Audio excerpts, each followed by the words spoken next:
경기도 광주시와 성남시의 경계에 위치한 남한산성. 이곳 남한산성은 우리 신앙 선조들의 숨결이 면면이 살아 숨쉬고 있는 중요한 순교 성지 중에 하나다. 오직 천주를 섬긴다는 이유 하나로 우리 신앙 선조들이 마구잡이로 끌려와 처형당했던 남한산성. 이곳엔 우리 신앙 선조들의 굳센 믿음과 꿋꿋한 결의가 곳곳에 서려 있는데, 기해박해와 병인박해 당시 광주 일원, 양주, 용인, 이천 등지에서 잡혀온 교우들이 모두 이곳에서 치명 순교했던 것이다. 삼국시대 이래로 우리 민족사의 중요한 요충지였던 이곳은 백제의 온조대왕이 도읍을 세우고 신라 문무왕이 토성을 쌓았다. 그 후 한강과 더불어 삼국의 패권을 결정짓는 주요 거점이 됐는데, 지금의 모습은 조선조 제16대 왕인 인조대에 개축된 것이다. 그러나 인조가 청에게 무릎을 꿇은 치욕의 역사 현장이기도 한데,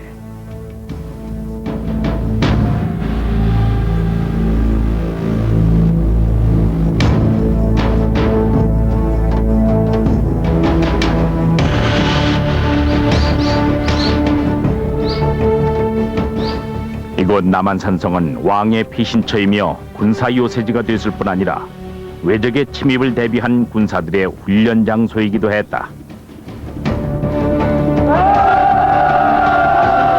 대형을 펼쳐!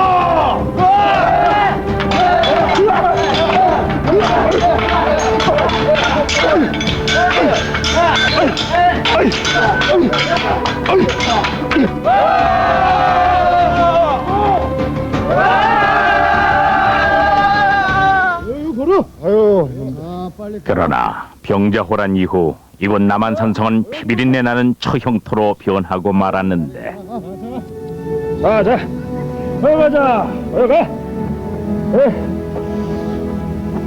빨리 걸어자.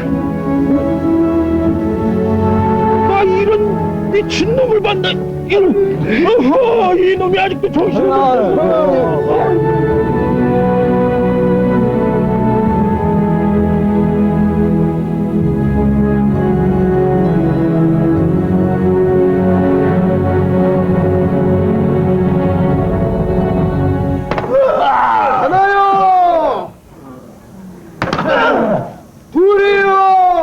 저놈의 주리를 매우 틀어라! 예!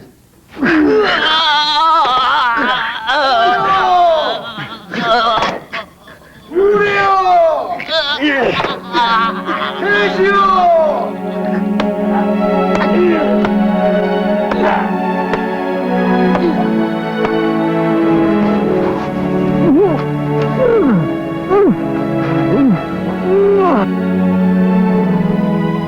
오직 천주를 섬긴다는 이유 하나로 마구잡이로 끌려와 이루 말할 수 없는 고문과 처형을 당했던 우리 신앙 선조들. 어떤 무초에도 내 대답을 한 것입니다. 난 천주교인으로, 천주교인으로 살다가 천주교인으로 죽겠소. 내가 모실 분은 오직 주님 한 분뿐이요.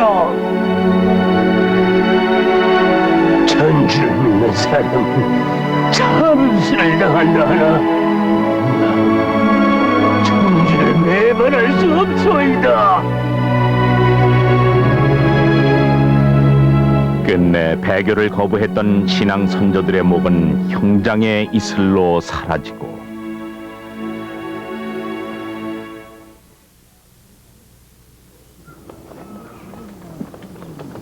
남한산성이 기억하는 첫 순교자는 충청도 홍주 출신의 한덕운 토마스다. 드셔요. 이번엔 며칠이나 걸린대요? 가봐야 알지. 한양에만 갔다가 오실 거죠? 새끼로 빠질까봐 그래요? 아니, 그것이 아니라 아, 그 남정네가 출동하는데 안에다가 깡짜 붙어놓고. 그럼 못 쓰는 뱀이야. 시절이 하도 뒤숭숭하니까. 우리한테 야수님이 계시는데 무슨 걱정이람. 기도는 열심히 드리면 임자 할 일은 다 하는겨. 그러면 이번 열 나흘 날은 어쩔 거래요? 그 한양에 있는 경당으로 가봐야지. 임자도 빠지지 말고 김신사 뜰게 가라고. 조심하고. 야.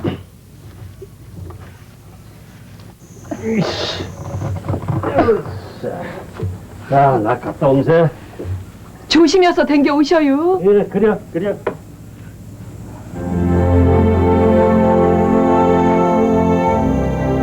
한덕은 토마스. 충남 홍주 출신으로 경기도 광주군 의리에서 옹기를 구워 생계를 유지하고 있었다.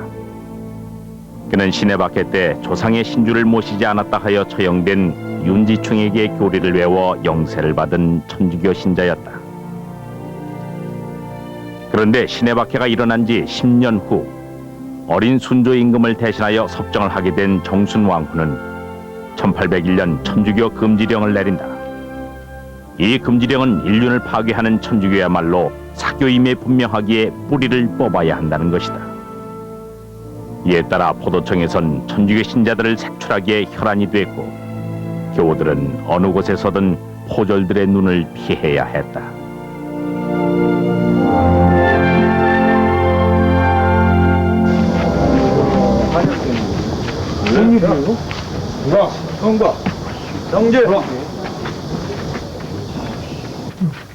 이게 뭔가? 소금이지라. 물어봐. 아이고야. 미안해. 아무것도 없어라. 천만할게요. 어따 쏘드라면 쏘들 것이 왜 천마리 많아? 아이고야.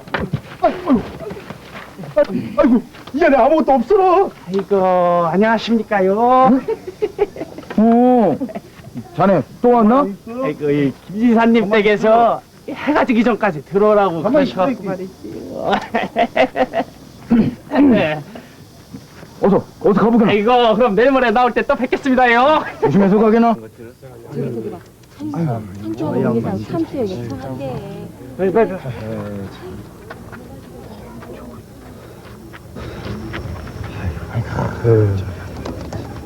우리 아니 뭘 그리 놀라나?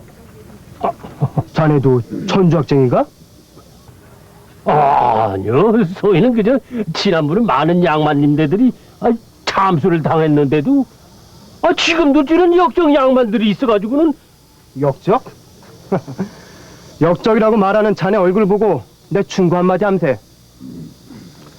자네도 정주학쟁이들과 가깝게 지낸다면 몸 조심하게나. 오가 자통법으로 시족을 말린다지 않나? 오가 작통법이라니요? 오가 자통법이란 오가 작통법.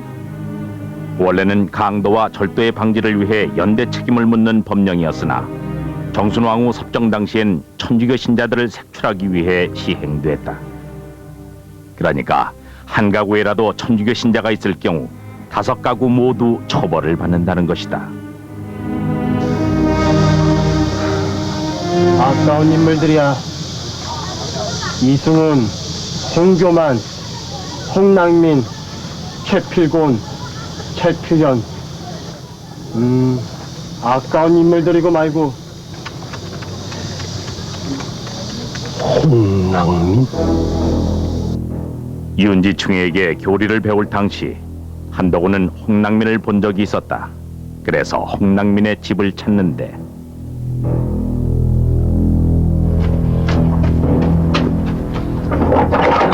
여보시오.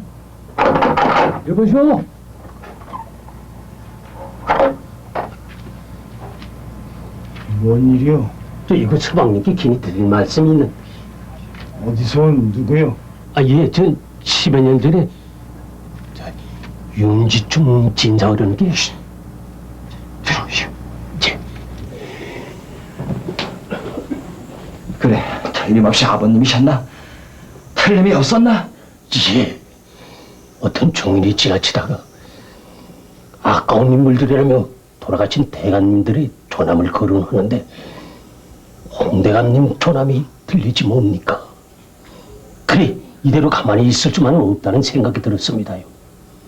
전에 제가 윤지충 진사 어른댁을 왕날 적에 먼 발치로 홍대감님을 뵌 적이 있습니다요.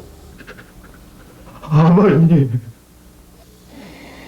소인이라도 시시를 거두고 싶은 생각은 간절히 했지만은 지척의 자손분들이 계신데 여쭈는 게 도리일 것 같아서. 고맙네. 정말 고마우예. 목숨을 내놓고 이렇게 알려주다니. 서방님, 지금 그런 짓을 하고 계실 때가 아닙니다요.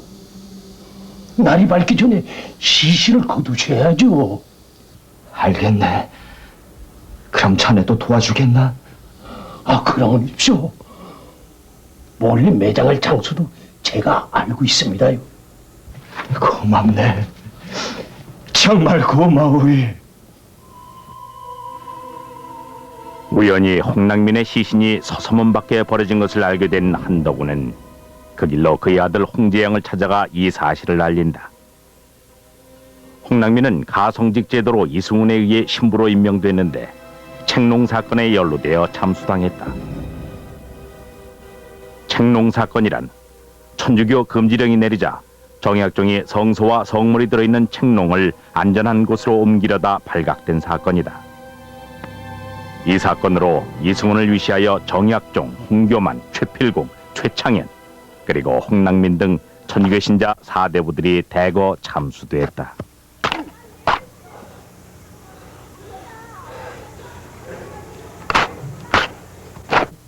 아버님. 서방님, 고정하십시오, 서방님. 아버님. 저놈을 쳐라!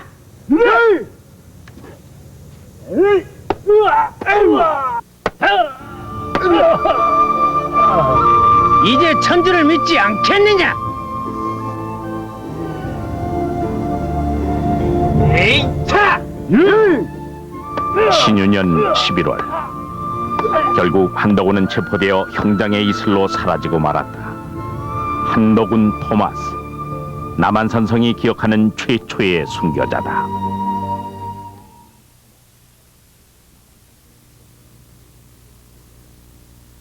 그리고 남한산성에서 죽어간 또 한 분의 신앙 선조 김성우 안토니오.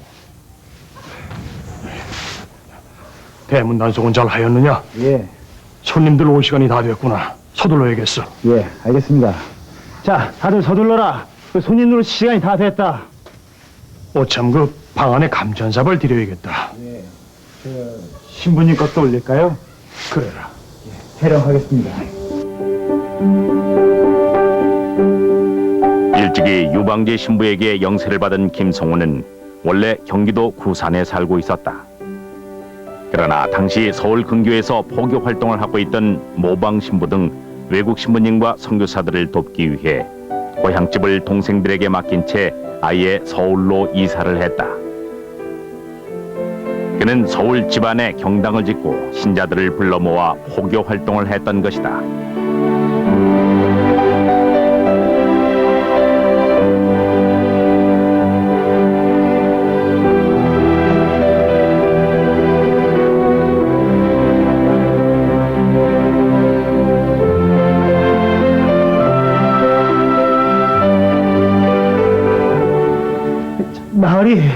나으리, 긴히 여쭐 말씀이 있습니다.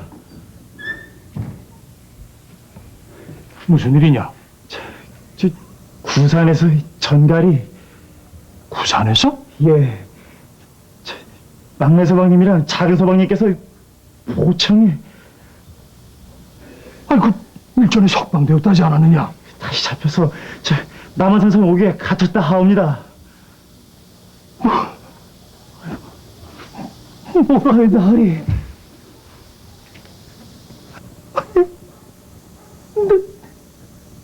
내가 먼저 가야 할 것을 내 대신 동생들이 고초를 겪는구나.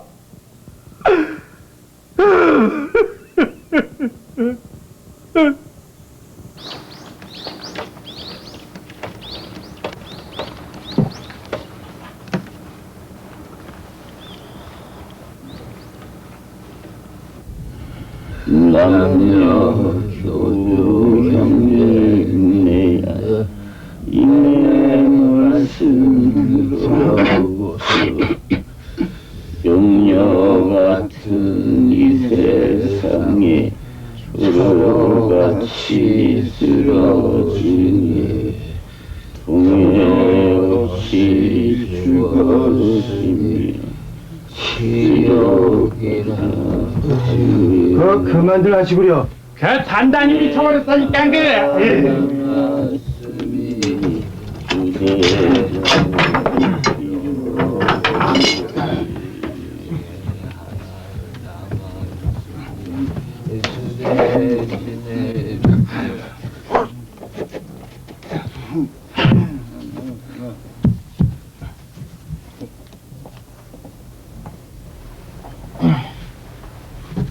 자, 다들 나오시오. 그 죄인들은 나오라. 유수님 앞에 가서는 다시는 천정을 믿지 않겠다고 말씀하십시오. 저 사람 목숨이 먼저지. 이거 죽고 나면 천주고 뭐고 다 무슨 소용 있어? 이 딱한 사람들 같은 자고.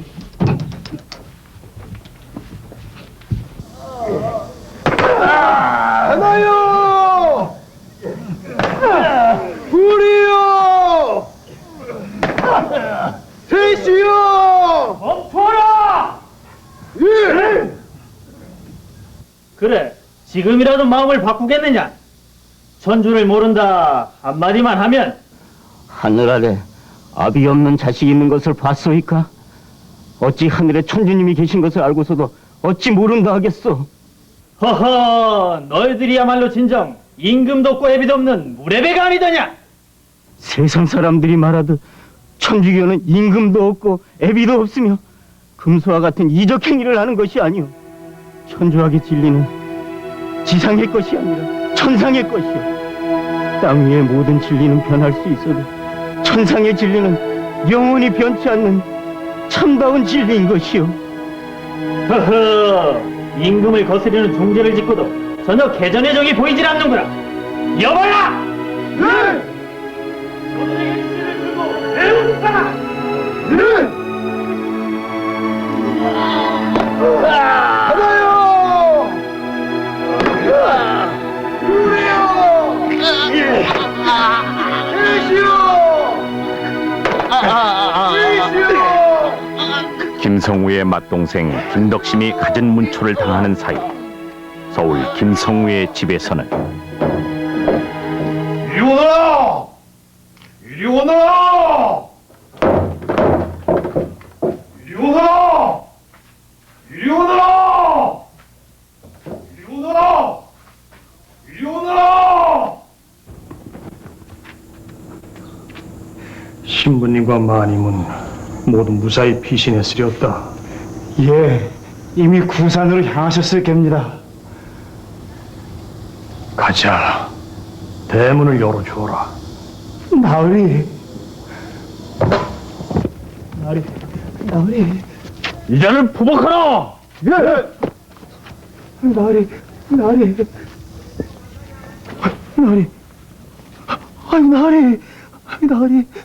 한 배교자의 밀고로 서울의 김성우도 체포되고 말았다. 한편 남한선상에 투옥된 동생 덕심은 형님, 작은 형님, 제발 정신 차려보세요. 네. 형님, 눈을 좀 떠보셔요, 형님. 네.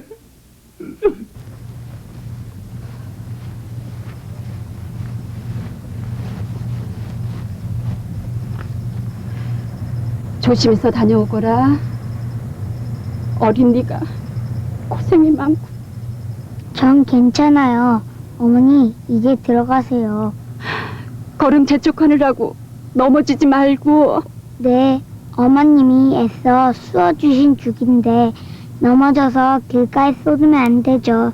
식지 않게 잘 들고 갈 테니까 걱정 마시고 들어가세요. 알았어. 그럼 다녀오겠습니다. 아버님께 집 걱정은 마시고 하루라도 빨리 기력을 찾으셔야 한다고 말씀드리고. 알겠습니다.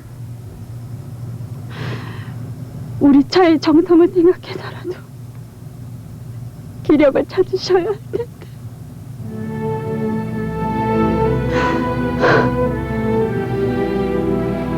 부산에서 덕심이 갇혀있는 남한산성까지는 무려 40리길. 그 먼 길을 걸어 덕심의 차남 차희는 비가 오나 눈이 오나 아버지 덕심에게 죽을 가져다 드렸다. 당시 차희의 나이 불과 12살. 천주님, 제 아버지의 목숨은 천주님 손에 달렸나이다. 부디 제 아비를 살려주시옵소서. 천주님.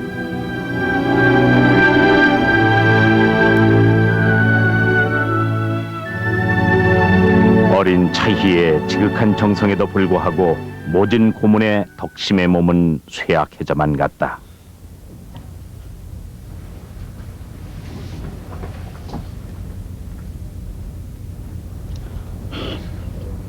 아버님, 한 수저만 넘기세요.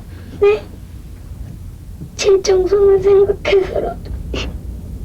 제발, 아버님.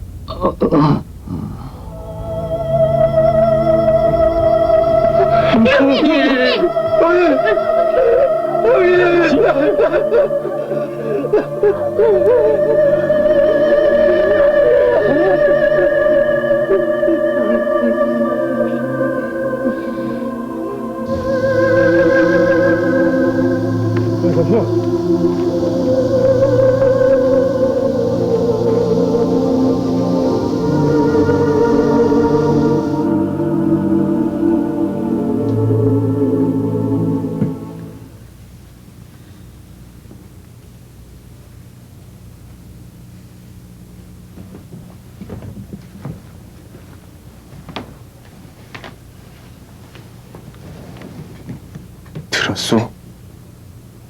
뭘 말이오? 당신하고 김만집이가 죽었소이다.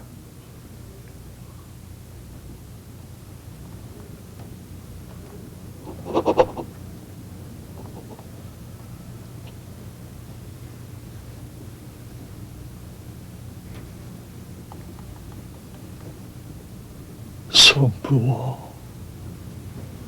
성자와 성신의 이름으로 아멘.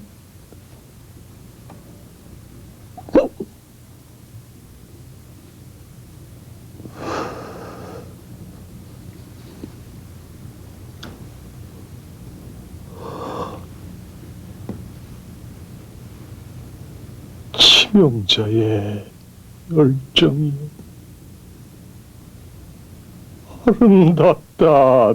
빛이 나네. 보천하에 명만사랑 이주치사 몇지도 없고 열심사주 예비하며 명고초 달게 받사. 방금 뭐라고 한 게요? 옥중재성을 읊은 게요. 옥중재성이라니? 본향인 천당을 생각하며 부르는 노래지요. 천당이라니요? 거기가 어딥니까? 천주님이 계신 곳이지요. 사람은 본시 태어날 때부터 귀한 사람도 없고 천한 사람도 없는 법. 살아생전 이 세상에서 착한 일을 많이 하면 천주님이 계신 하늘나라로 돌아가는 것이요. 그곳이 본향이지요. 가보지도 않고서야 어찌 믿는단 말이오? 당신들은 임금님이 계시는 대궐에 가본 적이 있으시오? 임금님을 한 번이라도 배알한 적이 있느냐 말이오. 나도 임금님을 배알하진 못했소이다. 하지만 이 나라엔 백성을 다스리는 임금님이 계시다는 걸 믿질 않소. 그렇죠. 똑같은 이치요. 진실된 믿음이란 직접 눈으로 보는 것만 믿는 것이 아니요. 눈으로 보지 못하였다 하더라도 하늘엔 우리를 만드시고 우리의 생명을 주관하시는 하늘의 주인이 계시는 곳이 그분이 바로 천주님이시지요. 김성우는 옥중에 갇혀서도 교리를 설파했다. 그리고 그의 전교에 옥중 죄인이 2명이나 천주님을 받아들여 영세를 했다.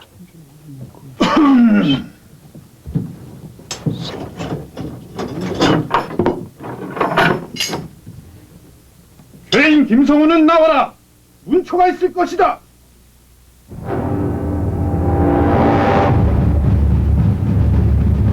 저놈의 주리를 들어라!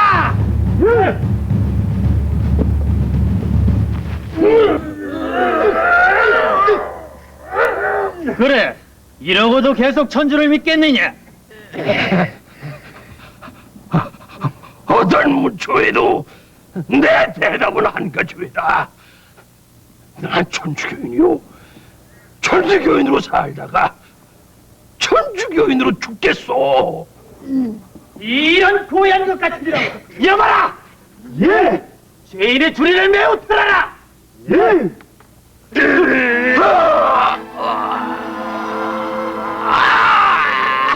아직도 천주교인으로 죽겠느냐? 난 천주교인이요.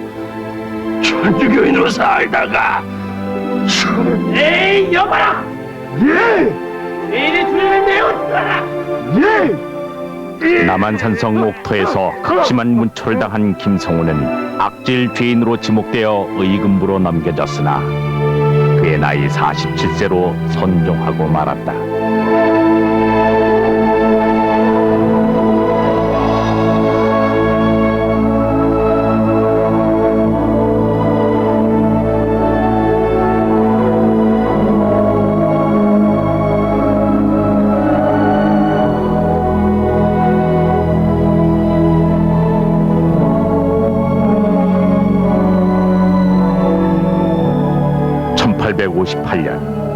김성우의 동생 문집과 사촌인 주집은 왕세자의 탄생을 계기로 석방됐다. 18년이란 오랜 세월 동안 옥고를 치룬 이들의 다리는 후들거렸지만 신앙심만은 반석 위에 세운 듯 더욱 견고해져 있었다. 다시 조종의 기운이 심상치가 않구나. 만일 기회가 된다면 예수 그리스도의 모범을 따라 영광스럽게 순교할 수 있도록 마음가짐을 단단히 하여라. 성부와 성자와 성신의 이름으로. 아멘.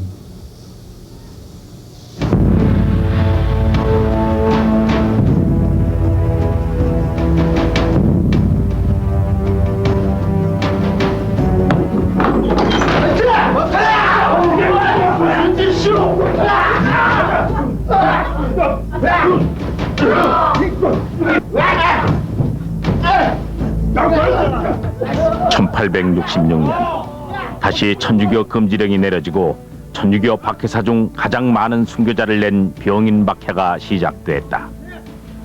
이 소용돌이 속에 문집 일가족 모두가 체포됐다. 김문집을 비롯하여 김성우의 외아들인 성희, 덕심의 차남 차희, 문집의 외아들 경희, 그리고 성희의 양자 교익으로 3대가 한꺼번에 순환을 겪게 된 것이다.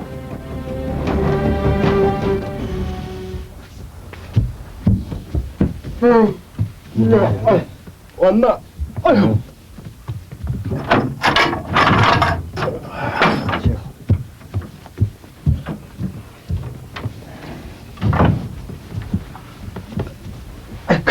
애는? 사경을 헤매는 걸 보고 나왔네. 아유, 그럼 뭐하러 나왔어? 여긴 내가 계속 지키고 있을 테니 어서 들어가 보시게. 그건 하루 이틀도 아니고. 이보시오. 아이가 어디가 어떻게 아프오? 그 어디가 어떻게 아픈지 알면 그 안에서 어쩌시려고 그러시오?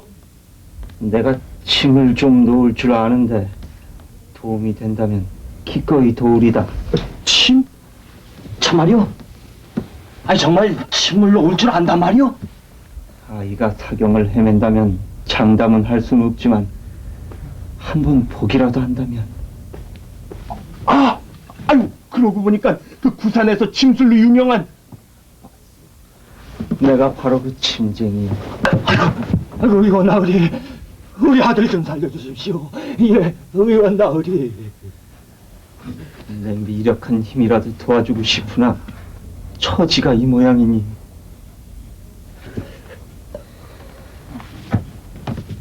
천주님의 뜻이 있다면 그 아이는 반드시 목숨을 부지할 것이오. 너무 심려하지 마오. 냉큼 일어나시오. 알겠소. 이리와. 지금 자는 지금 뭐하고 있는 거야? 아무 소리 말게 일단 아이부터 살리고 봐야지. 어서 다녀오시오. 이따 야경순찰 돌기 전까지만 오면 돼. 고맙네. 정말 고마워. 그럼 다녀오겠습니다. 부디 이분의 아이가 소생할 수 있도록 천주님께 간하여 주십시오. 조심해서 갔다 오게나.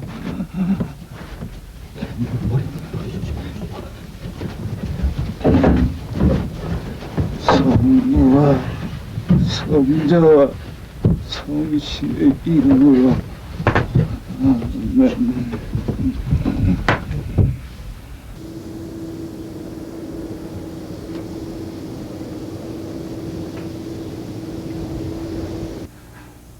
체포되기 전 구산에서 침술로 이름이 나 있던 차희는 옥중에서 포졸의 아들이 위급하다는 소리에 몰래 옥을 빠져나와 포졸의 집을 찾는다.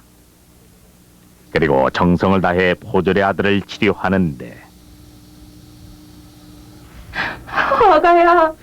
아가. 애기야.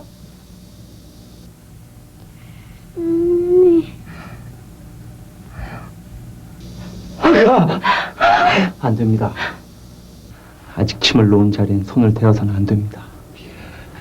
더구나 장차 자리에서 일어나더라도 당분간 휴식을 취하셔야 합니다. 아이고, 감사합니다, 의원 나으리. 감사합니다, 감사합니다, 의원 이윤이 어찌 갚아야 할지. 감사합니다.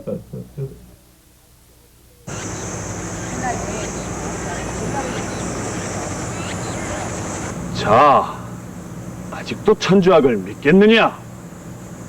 너! 아직도가 아니라 영원히 믿을 것이요. 비상의 아비가 천상의 아비를 따르는데 내 어찌 아비를 따르지 않을 수가 있겠소? 이런 너! 나는 아닙니다. 천주교를 신봉하지 않겠습니다. 그래, 진정이렸다. 예. 그럼 이제부터 네 목숨은 다른 목숨이렸다. 여봐라! 예. 방금 한 대답은 내가 한 것이 아니오. 무엇이라고? 나으리. 비록 내가 여기서 매를 맞아 죽는 한이 있더라도 천주교를 버릴 수는 없어. 지독한 놈들 같으니라고. 여봐라! 예! 여기 있는 죄인들을 모두 참수에 차도록 하라! 참수에 처하신다! 1866년 이미 기해박해 때 순교한 김성우의 뒤를 쫓아 그의 일가족 모두가 참수당하고 말았다. 모두 천주교 박해의 사형지가 되었던 남한산성의 형장에서였다. 그리고 병임박해의 소용돌이 속에서 치명을 당한 또 한 분의 순교자가 있었으니 아버님, 어서 피하십시오. 포졸들이 언제 들이닥칠지 모르는 일이옵니다. 아버님께서 먼저 피하셔야 저희도 거처를 옮길 수 있지 않겠습니까, 아버님? 난 살 만큼 살았느니라. 너희들이 나가서 피하거라. 너희들은 천주님을 위해서 앞으로 해야 할 일이 많지 않느냐? 아버님, 할아버님이 순교를 작정하셨다면 제 아비는 물론이고 여기 있는 가족 모두가 그리하는 것이 도리인 줄 아옵니다. 베드로. 아버님. 알겠다. 그럼 난 뒷산에 있는 검은 바위 뒤에 숨어 있다가 밤이 되면 내려오겠느니라. 그리하면 되겠느냐?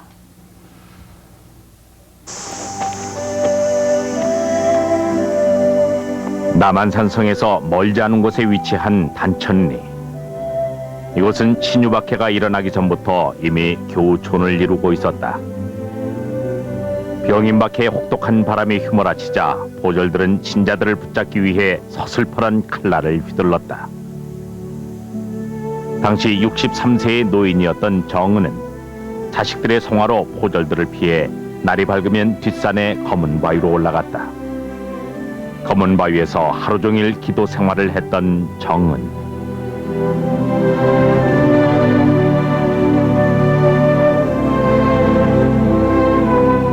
그리고 날이 어두워지기 시작하면 집으로 내려와 새우잠을 자고 다시 검은 바위로 올라가기를 십수날.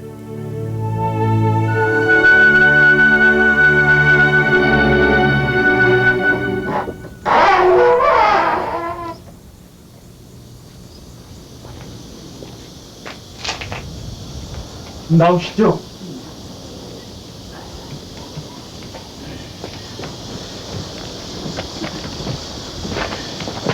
아버님, 몸 조심하십시오. 그래. 걱정 말고 들어가. 몸 조심하십시오. 그래. 어서 들어가. 형님 들어가시죠.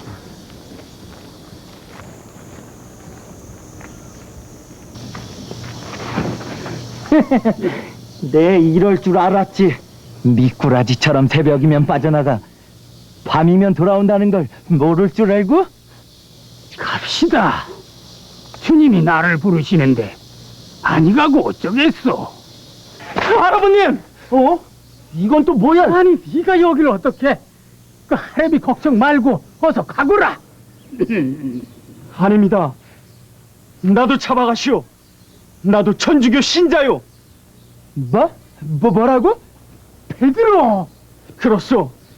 나도 우리 할아버지와 똑같은 전주학생이란 말이오. 놈들을 매우 쳐라! 살아요! 누나! 다시요! 스스로 천주교 신자임을 고백한 손자 베드로와 함께 남한산성으로 끌려간 정은. 그들은 한 달여 동안 배교를 강요당하며 혹독한 고문에 시달렸다.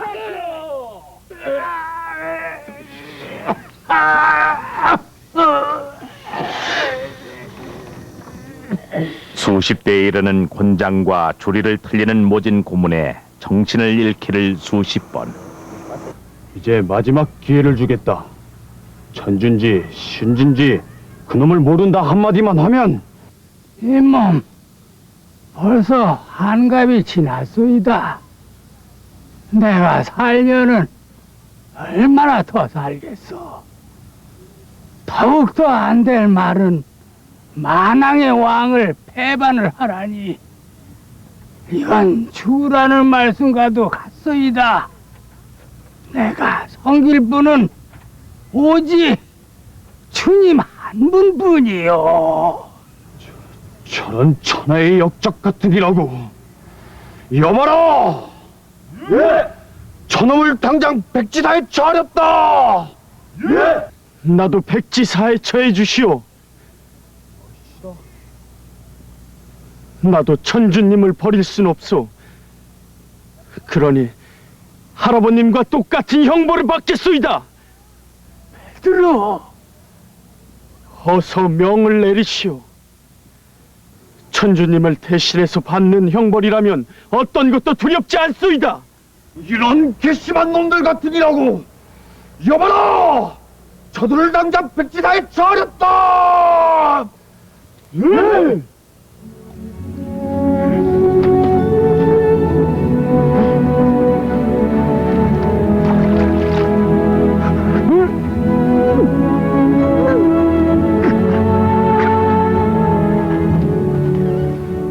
사람의 얼굴에 백지를 하나씩 올리고 그 위에 물을 뿌리면 숨을 쉴 때마다 종이가 코와 입에 달라붙는데, 이런 식으로 숨이 끊어질 때까지 종이를 한 장 한 장 올려놓는 백지사. 사람이라면 누구든 가장 두려운 죽음의 경계에 가장 오랫동안 머물게 하는 잔인하기 그지없는 처형 방법이었다. 당시 전주 여산등지에서 행해졌던 백지사가 급기야 남한산성에서도 행해진 것이었다.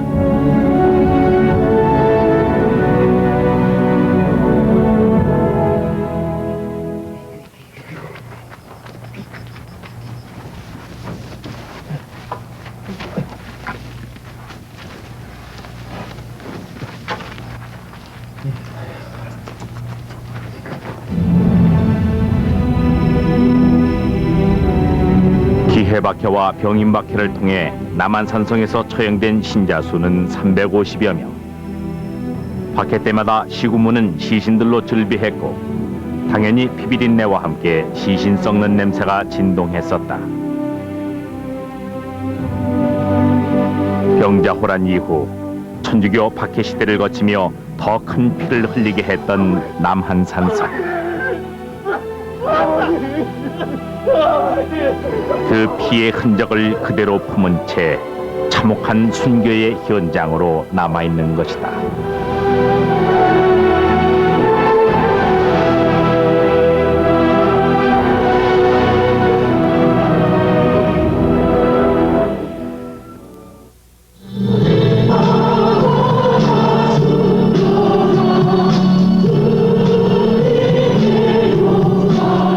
순교자 송호를 맞이하여 목숨을 바쳐 신앙을 지킨 우리의 신앙 선조들을 기리고 그 뜻을 되새겨야 할 때이다. 신앙 선조들의 흔적이 생생하게 살아있는 남한산성. 아직까지 알려지지 않은 무명 순교자들의 신음까지 그 성곽을 넘어 우리를 부르고 있다.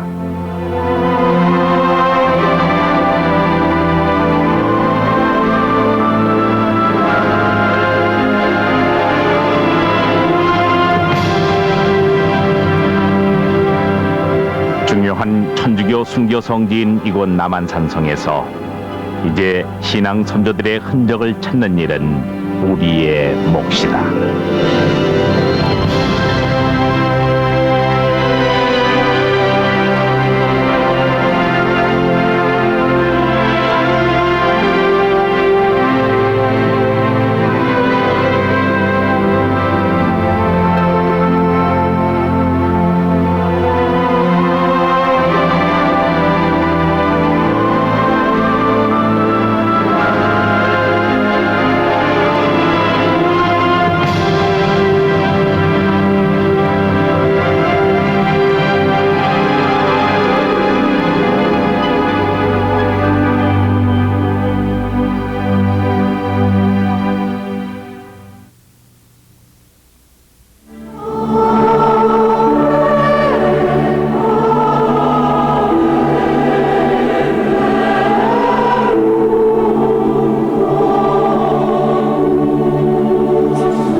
고기를 숙여야지. 팔과 다리를 뒤로 묶은 다음 물에 젖은 종이를 한 장씩 얼굴에 얹어 질식해서 죽게 만드는 백지사. 천천히. 순교자들의 처형 방법의 하나였던 백지사를 체험하자는 신부님의 말씀을 신자들은 대수롭지 않게 받아들였었다. 그저 성지순례의 한 프로그램 정도로 생각할 뿐이었는데 된단 말이야.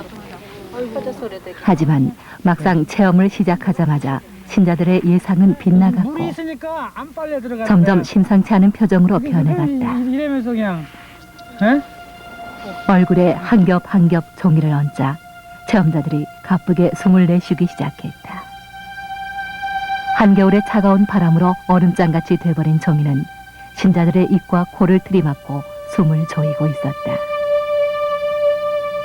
말로만 들었던 순교자들의 고통이 전해지는 순간이었다. 자, 뛰셔 이제. 숨을 칠만했어? 아니요. 어땠어요? 글쎄요, 제가 항상 그랬거든요.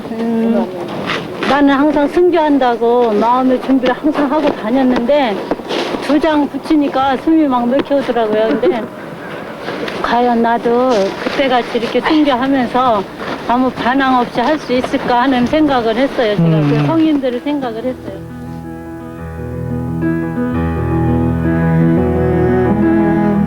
백여 년간의 우리 박해사 중에서 가장 잔인한 촬영 방법으로 알려진 백지사. 백지사가 행해졌던 이곳 남한산성에는 아직도 곳곳에 그 흔적들이 남아 처절했던 당시 상황을 말해주고 있는데 이제 이곳에서 죽어간 수많은 순교자들이 간직하고 있는 얘기를 시작하려 한다.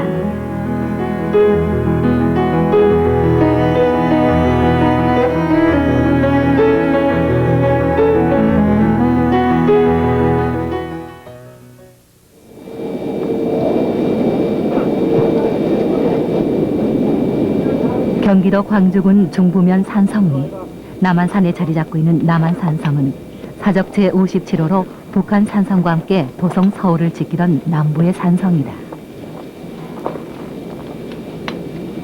서울과 인접한 곳에 위치해 있고 무엇보다 자연 경관이 수려해 많은 사람들의 사랑을 받고 있는 남한산성.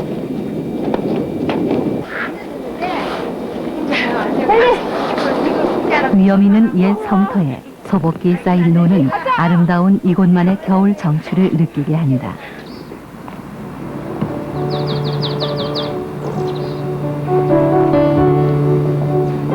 남한산성은 원래 신라 문무왕이 쌓은 주장성이 그 기초로 조선시대 때는 선조에서 순조에 이르기까지 국방의 보루로서 그 역할을 유감없이 발휘하기도 한 장소다. 몇 차례 축조 과정을 거쳐 현재 모습을 갖추게 된 것은 조선 인조 때의 일로 후금국의 위협과 이괄의 난을 계기로 2년간에 걸쳐 개축됐다. 둘레가 약 8km에 달하고 7m 높이의 장대한 규모의 산성에는 동서남북 4군데의 물루가 있었고 각각에는 장수가 올라서서 지휘하던 장대가 있었다. 또 임금이 기거할 행궁을 비롯해서 인화관, 연무관 등이 자리해 있었으나 일본군에 의해 파괴되고 현재는 군사들을 훈련하던 연무관, 수어영의 윤소가 군사를 다스리던 수어장대 정도가 남아있다.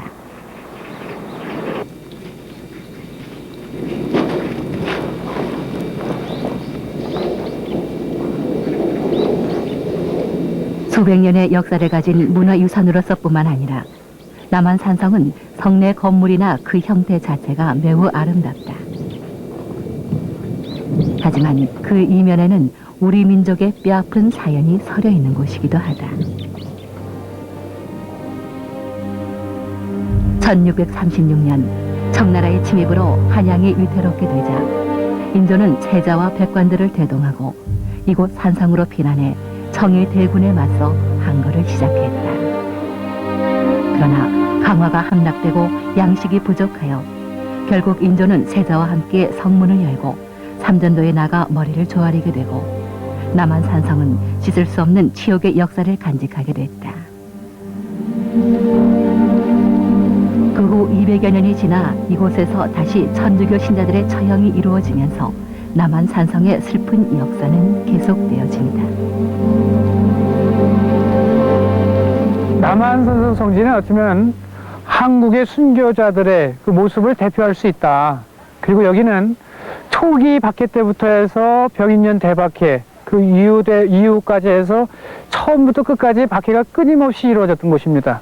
그리고 여기는 더군다나 끊임없이 이루어졌지만은 무명 순교자들이 많고 대다수고, 이름을 밝혀준 순교자들은 여기서 순교하신 분들이 한 300여 분 되는데 한 40여 분밖에 되지 않고 나머지는 무명 순교자들로 이루어진 고유의 그 순교 성지다라고 얘기할 수 있습니다. 은총이 가득하신 마리아님 기뻐하소서. 주님께서 함께 계시니 얼마 전까지만 해도 남한산성은 도립공원으로만 알려졌을 뿐 박해 때마다 순교자를 낳은 치명터임을 아는 사람은 많지 않았다.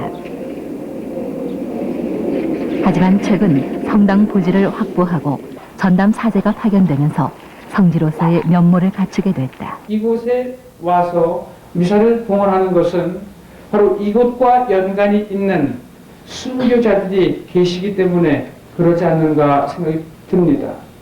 이곳에서는 한 300여 명이 순교를 하셨습니다. 영하의 추운 날씨지만 교통이 편리하고 맑은 공기와 주변의 수려한 경치를 감상할 수 있다는 장점은 순교자들의 숨결을 느낄 수 있다는 점과 더불어 신자들의 발길을 이곳 남한산성으로 이끌고 있다.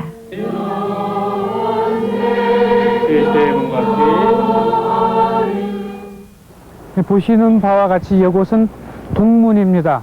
이 동문은 이쪽 광주 지방, 그때는 옛날에는 경안이었죠. 그 다음에 이쪽 용인 지방, 양평 여주 지방, 그 지역 지방에서 잡혀오는 사람들이 일로 들어왔어요. 일로 들어왔고 문헌상으로 나타나는 순교자는 그 형조 기록을 포함해서 한덕은 토마스 순교자가 가장 처음으로 기록상으로 나타나고 있습니다. 바로 이 문이 뭐예요?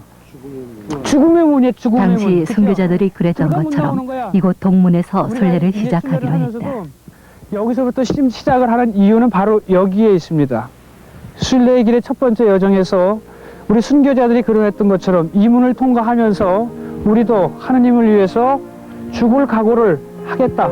순교자들의 마음을 다시 한번 내 마음속에 되새기면서 평소엔 아무렇지 않게 지나쳤을 이 길이 오늘은 신자들에게 비장감마저 들게 한다. 다시는 살아서 돌아오지 못할 죽음의 문. 과연 그분들처럼 당당하게 죽음을 맞이할 수 있을까 두려움이 앞섰다. 끌려 들어오는 장면을 목격했던 분들입니다.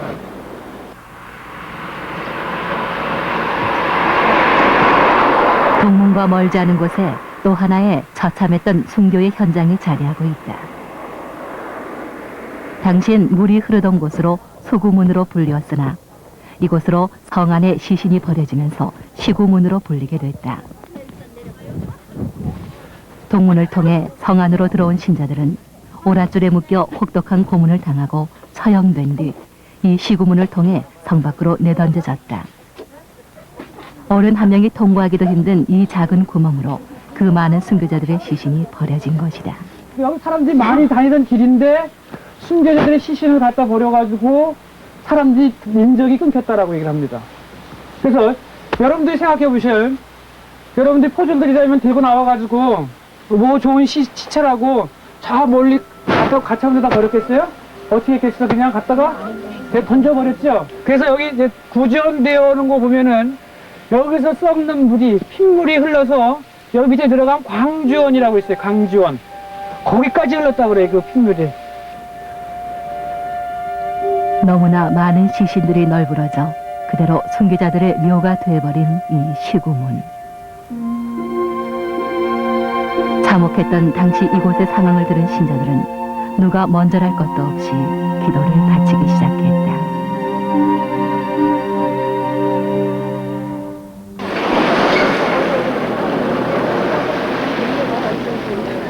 피눈물의 현장인 소구문을 빠져나온 신자들은 무거운 마음을 안고 다시 성내 쪽으로 발길을 옮겼다. 로터리 근방 일대는 당시 포도청과 감옥이 자리했던 곳이다. 여기는 이제 우리가 흔히 말하는 포도청이 있던 곳이다. 에? 그래서 여기는 포도청은 한성에 있는 곳이 포도청이고, 이곳 이쪽 작은 곳에서는 포도청이라고 해서 군례청이라고 그래. 군례청.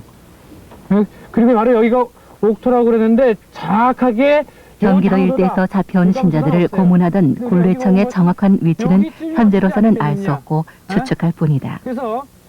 또한 주차장으로 변해버린 이곳엔 옥터가 자리하고 있었다고 전해지는데 지금은 흔적조차 남아있지 않다. 그리고 여기 감옥은 옛날 우리나라처럼 지금 교도소나 그런 것처럼 지금 사극에 나오는 것처럼 이렇게 창살이 있고 뭐 지붕이 있고 그러한 곳이 있던 곳이 아니에요. 더군다나 여기는 한꺼번에 많은 사람들이 잡혀왔잖아요. 그죠? 그래서 주체할 수 없기 때문에 어떻게 했냐면은 이 겨울에도 어떻게 해요? 땅을 파요, 땅을. 땅을 파고 거기다가 집을 깔고 위에다가는 수수대 같은 거 있죠? 옥수수대. 그 수수대를 덮어가지고 비나 피할 수 있게 했던 거예요. 순례하는 가운데 눈발은 굵어졌고 당시 순교자들의 죽음을 지켜봐야 했던 가족들의 눈물인 양 하염없이 내리는 눈이 신자들의 마음을 더 아프게 하고 있었다. 저작거리라고 표지석에 나와 있는데 실제적으로 여기가 저작거리는 아니었어요. 이거는 지금 큰 길이 있어가지고 사람들한테 이쪽이 저작거리라는 것을 알기 위한 거지, 저작거리는 우리 성지 앞에 뒤로 돌아보면 이쪽이 저작거리였어요. 이쪽이. 여기 파출소인데 파출소 이쪽 뒤쪽으로 여기가 성내 파출소 부근으로 알려진 저작거리는 안내문만 남아 장터가 열렸던 곳임을 말해주고 있는데 많은 사람들이 왕래했다는 이유로 이곳 또한 천주교와 뗄래야 뗄 수 없는 곳이 되어버렸다. 동문 밖에서 한덕원 순교자는 그래서 동문 밖에서 서참을 시켜요. 근데 이제 후대에 오면은 선참 후보고라고 그러죠. 그래서 어디냐면 끌고 와서 이렇게 끌고 들어온단 말이야. 굴비역듯이 엮어서. 그래서 여기가 시장통이면 사람들이 가장 많이 있겠죠? 시장통을 끌고 다녔단 말이야, 이렇게. 전시로. 어? 그리고 신자들은 이 백성들한테 믿으면 어떻게 된다라는 것을 보여줬단 말이에요. 그 다음에 후대에 와서는 바로 이 저작거리에서 바로 참수가 이루어져요. 저작거리와 마찬가지로 신자들의 처형터였던 연무관. 바로 군인들이 훈련을 하던 곳이었다는 거죠. 그래서 이 앞 남한산성이 군사적 요청지로 군영이 자리해 있었기 때문에 연무관은 이곳에 배치됐던 군사들의 훈련을 담당하는 곳이었다. 있냐면은 신자들을 잡아다가 바로 훈련 도구로 썼다는 거예요. 훈련 도구로 썼다는 것은 뭐예요? 죽이는 연습을 시킨 거예요. 죽이는 연습을. 그러니까 천주교 신자는 사람이 아니야. 이거는 사람 대접을 받지 못한 거예요. 받지 못한 거예요. 전혀. 그러니까 우리 여기가. 에? 지금은 상상조차 하지 못할 잔인한 살인의 현장이었던 이곳 연무관은 언제 그런 일이 벌어졌냐는 듯 아름다운 건물만 남아있을 뿐이다.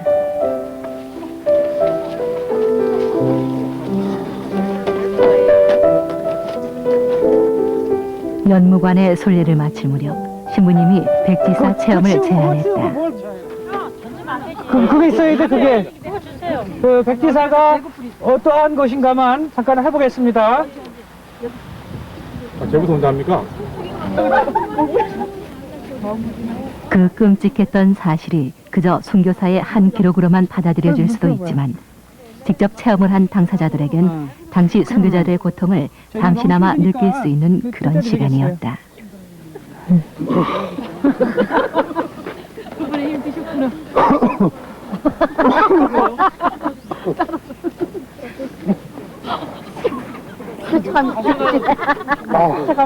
자, 어때요, 지금? 좋은데요, 뭐. 옛날 거 했는데, 뭐. 옛날에 관 들어갔을 때 그런 기분이 나요. 우리 피장 갔을 때. 우리, 죽음. 예, 죽음 그런 기분이 듭니다.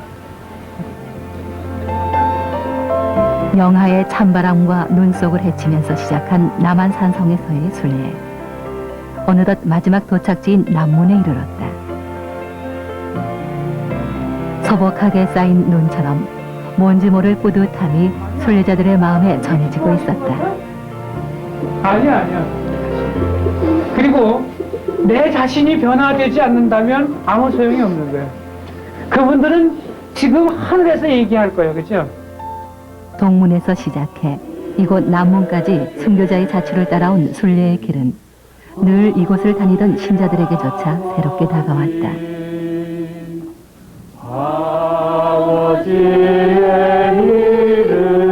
그리고 자신들의 신앙에 대한 반성과 함께 또 하나의 궁금증을 가지게 됐다. 많은 순교자들이 이곳에서 영광을 드러낼 수 있었던 힘은 어디에서 온 것일까?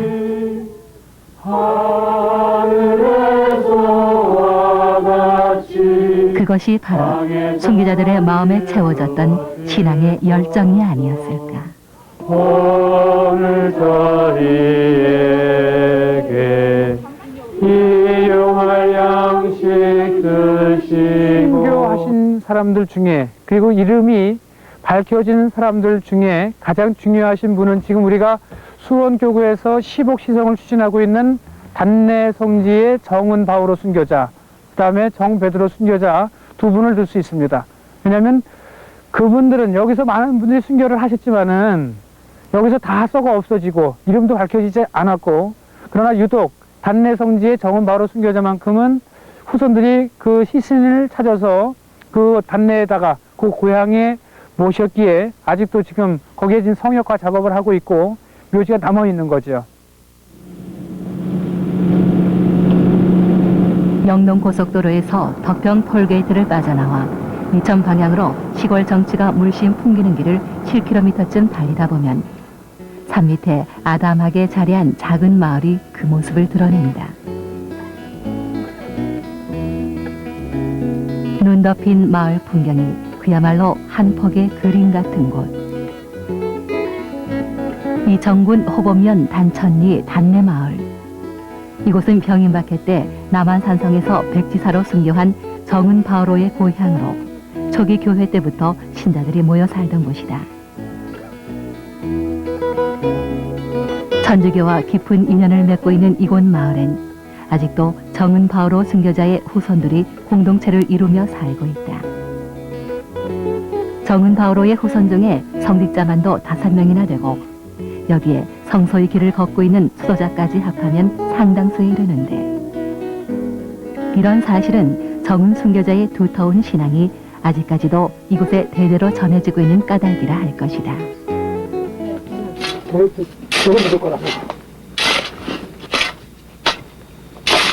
농한계에도 여기저기 집안을 손보느라 바쁜 정운필 할아버지. 올해로 67이 된 그는 정은 바오로 순교자의 6대 손으로 집안 대대로 전해오는 순교사에 대해 누구보다 잘 알고 있는 사람 중에 하나다.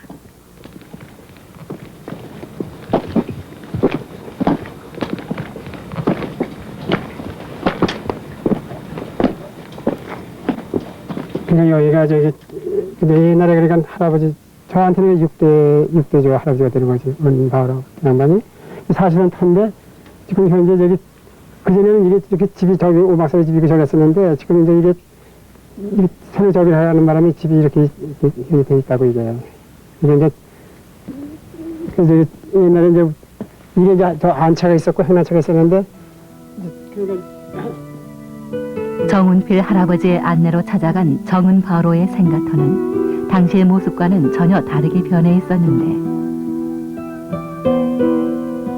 굳건한 순교자의 신앙을 키워낸 곳임에도 불구하고 교회 유산으로서 보존되지 못하고 있는 것이 못내 안타깝게 느껴졌다. 생가에서 마주 보이는 곳에 정은 바오로의 순교에 얽힌 사연이 서려있는 매봉이 자리하고 있다. 매봉이 하는데 뭐냐면 그 포로들이 아마 몇 번 왔다 갔다 왔었나 봐요. 아마 저기 이제 연탄해러 몇 번 왔다 갔다 하다가 결국 이제 그 주막집에 내려와가지고 아마 술을 한 잔씩 먹다가 아마 저기를 했나 봐요. 그러니까 병인박해가 시작되자 그 여파가 이 마을에까지 미치게 됐고, 포졸들은 정은 바오로를 잡기 위해 매봉에 숨어 망을 보았다고 한다. 당시 63세 노인이었던 순교자는 낮에는 마을 뒷산에 올라가 바위 굴 속에서 숨어 있다가 밤이 되면 다시 집으로 내려오곤 했다는데, 이것이 바로 그가 숨어 있었다는 검은 바위다.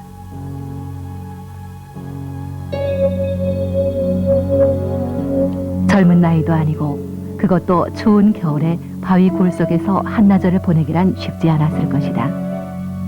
하지만 그것마저 발각되어 포졸들에게 체포됐고 남한산성으로 끌려가 심한 고문을 당하게 된다.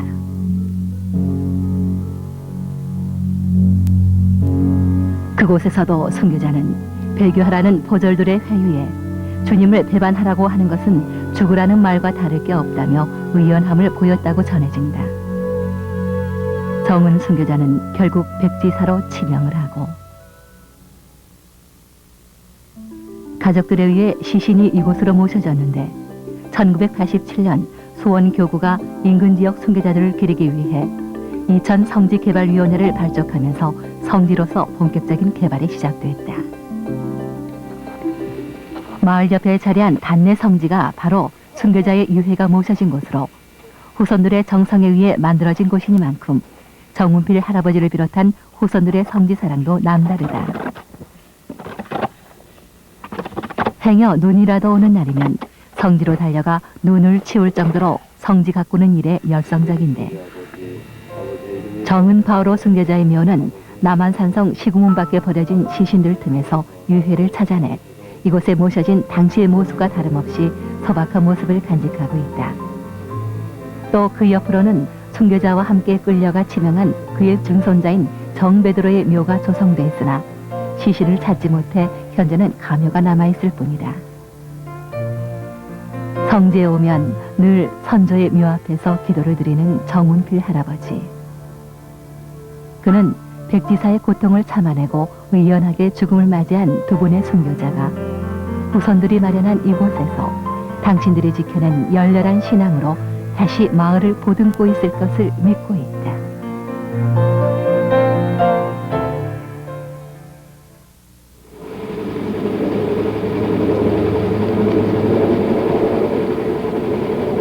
정은 바오로 외에 남한산성에서 죽어간 수많은 순교자들 중에서 기록이 남아있는 분들은 40여 명 정도.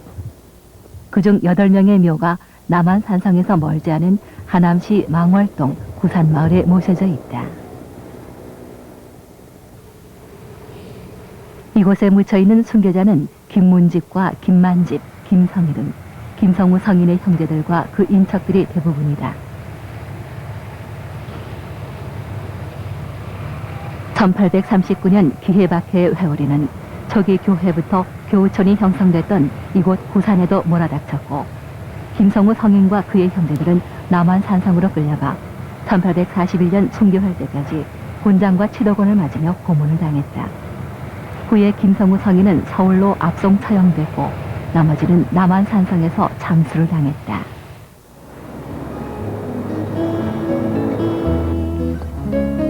순교자 묘와 인접한 곳에는 구산 성지가 자리 잡고 있는데 이곳은 백삼위의 한 분인 김성우 안토니오 성인의 묘가 조성되어 있는 곳이다.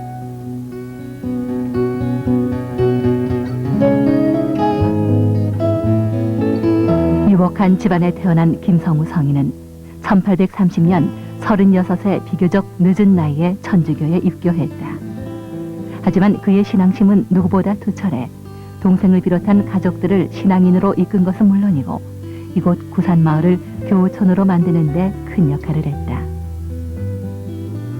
성인은 또 유방제, 모방신부 등 외국의 선교사가 입국을 하면 숙소를 제공하고 우리나라에서의 선교 활동이 순조롭게 이루어지도록 우리말과 고유의 풍속을 가르치기도 했다. 그분이 잡히시고 감옥생활하시고 순교하기까지의 그 과정이 참 남다르다.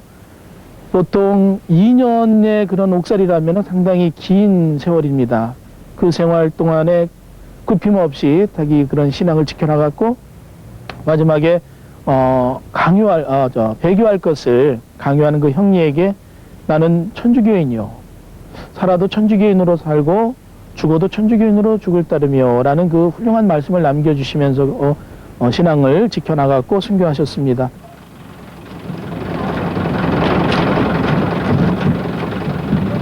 서울 근교에 위치한 지리적인 조건 외에도 성인의 은총이 깃든 곳이어서인지 성지 순례가 뜸한 겨울에도 5, 60여 명의 신자들이 매일 이곳을 찾곤 한다. 저희가 이 미사로 기록하는 모든 영혼들과 성지의 작은 성당에서는 순례자들을 위해서 매일 미사가 집단된다. 못하고 죽음을 당한 태아들의 영혼이 당신의 자비로우심으로 평화의 안식을 얻게 하소서. 그 여러 영혼들을 구원하기 위해서 누구의 도움을 필요로 하겠는가? 누군가의 기도가, 누군가의 희생이 대신 필요합니다. 그랬을 때 주님께서는 특히 첫째 주와 셋째 주 목요일에는 연옥 영혼들을 위한 위령 미사가 마련되는데 신자들의 큰 호응을 얻어 이젠 정기적인 행사가 됐다. 성지에서 드리는 미사라는 것 이외에도 이곳 구산 성지 미사는 아주 특별하다. 자, 영명 주기를 시간하겠습니다. 오늘 1월 18일이죠. 1월 11일부터 18일까지 일주일 동안의 영명 주기를 축하해드립니다. 일주일 동안 영명 주기 드신 무슨 들어보세요? 나 오늘 영명 마친 건 분명히 뭐예요? 4배 갔다 오늘이네요. 축하합니다. 축하해요. 영명 주길과 결혼 기념일 축하 행사 등 순례자들을 위한 작은 배려는 신자들에게 뜻밖의 기쁨을 선사하고 좋은 기억은 순례자들이 다시 이 성지를 찾는 또 하나의 계기가 되고 있다. 하늘에 계신 우리 아버지, 아버지의 이름이 거룩히 빛나시며 아버지의 나라가 오시며 마치 옛 한옥의 정원을 떠올리게 하는 구산 성지는 그 자체만으로도 아름답다. 오늘 저희에게 일용할 양식을 주시고 저희에게 잘못한 일을 저희가 용서하오니 아늑하고 조용한 이곳의 분위기는 순례자들의 마음을 편안하게 하고 이곳에서 선조들이 신앙을 키우고 굳건하게 다져나갔듯이 그분들의 정신을 자연스레 배우고 돌아갈 수 있도록 하는 데 도움을 주고 있다. 또 독특한 14처와 소나무는 살아서도 죽어서도 천주 교인으로 남겠다던 김성우 성인과 순교자들의 퇴색되지 않은 신앙의 절개를 말없이 표현해주고 있는 듯하다.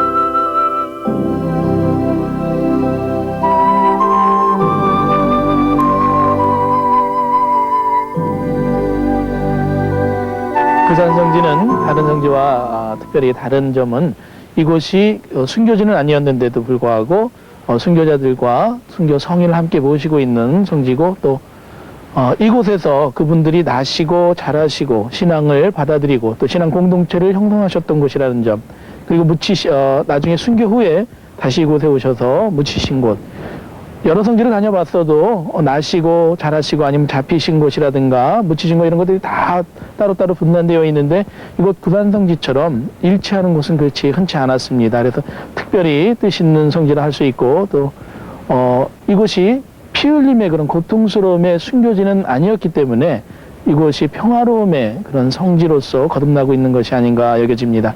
이곳에 오면은 많은 분들이 무엇인지 모를 그 평화로움의 그런 기운을 느낀다고 그래요. 그래서 많은 분들이 평화를 은총을 얻고 느끼고 얘기하고 돌아갑니다. 그러면서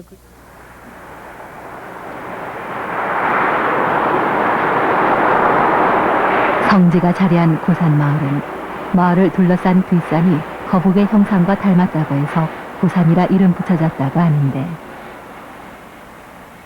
한강변에 위치하고 있을 뿐만 아니라 그 옛날에는 한양과 마제의 중간 지점에 자리하고 있어 백기를 이용해 왕래하던 초기 교회 신자들로부터 자연스럽게 이곳까지 천주신앙이 전파됐을 것이라 여겨진다.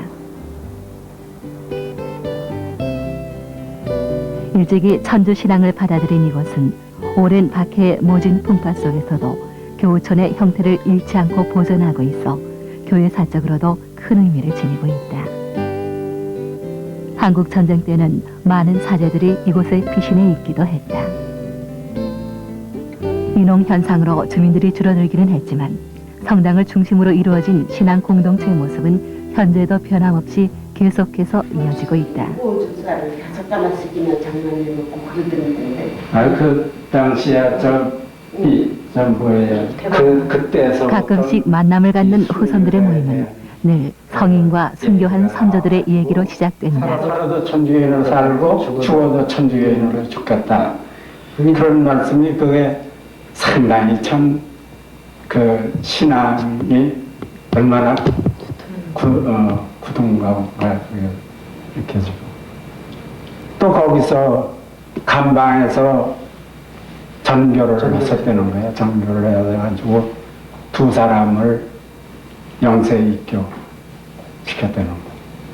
그건 뭐 대단한 얘기지. 후손들이 기억하는 선조들의 신앙은 그야말로 이들에게 감동으로 다가오는데 그 중에서도 어린 나이에 남한 산성까지 몇십리 길을 걸어 옥바라지를 하던 김차희 순교자의 얘기는 빠지지 않는다. 집에서 밥을 해가지고 그 남한 산성을 40리길을 이렇게 다니면서 지금 말로만 그렇지만 그 실제 상황은 얼마나 가슴 아픈 일이고 슬픈 일이겠어요. 그래서 말은 올 때는 빈 밥그릇에 눈물이 가득 채워졌다 이런 얘기예요. 저희에게 잘못하여 저희가 용서하오니 저희 죄를 용서하시고 저희를 유혹에 빠지지 않게 하시고 아버지의 이름이 그렇게 빛나시고 아버지의 나라가 오시고 후손들을 중심으로 전해오는 선조들의 신앙. 그래서일까 고산 본당에서의 미사는 가족적인 분위기가 느껴지고 마치 그 옛날 교우촌에서의 미사를 떠올리게 한다. 이것을 받아 먹어라. 이는 너희를 위하여 내어줄 내 몸이다.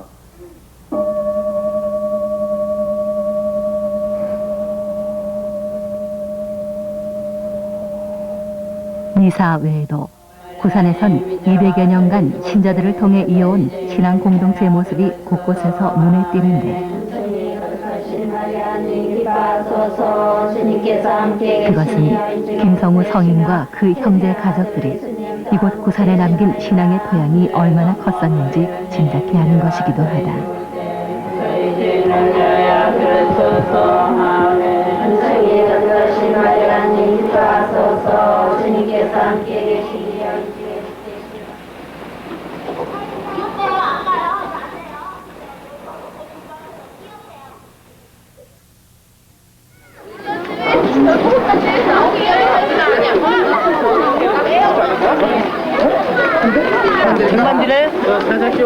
주일 활기가 넘치는 고산 본당에 큰 행사가 마련됐다. 본당의 모든 교우들이 성지 호원회에 가입하는 것으로 다른 곳에서는 꿈조차 꾸지 못할 일이다. 그 뒤에도 십자가 얘기를 해놓고 더욱이 이날의 행사는 어른들만의 것이 아니었다. 초등학교 어린이에서부터 젊은이들에 이르기까지 본당의 모든 식구들이 참여한 뜻깊은 행사였다.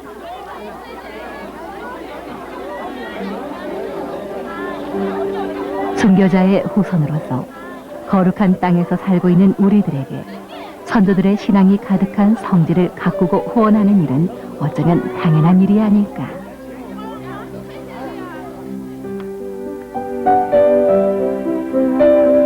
초기 교회 때부터 신앙을 받아들여 성인과 순교자들을 배출하고 그 믿음을 이어오고 있는 부산 성지와 본당 공동체.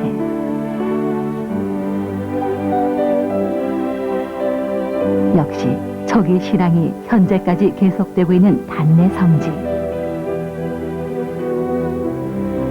그리고 구산과 단내에서 시작된 신앙이 천상의 영광으로 연결게 한 남한산성. 많은 사람들이 이 성지들을 순례하는 이유는 무엇일까? 단지 서울에서 가깝다는 이유만은 아닐 것이다. 단순히 미사를 봉헌하기 위해 모인 것은 더더욱 아닐 것이다. 죽음이 죽음으로 끝나는 것이 아니라 새로운 삶의 초대라는 것을 보여준 순교자들이 오늘 우리 신자들을 세례 때의 거룩한 모습으로 되돌아가도록 이끄심이 아닐까.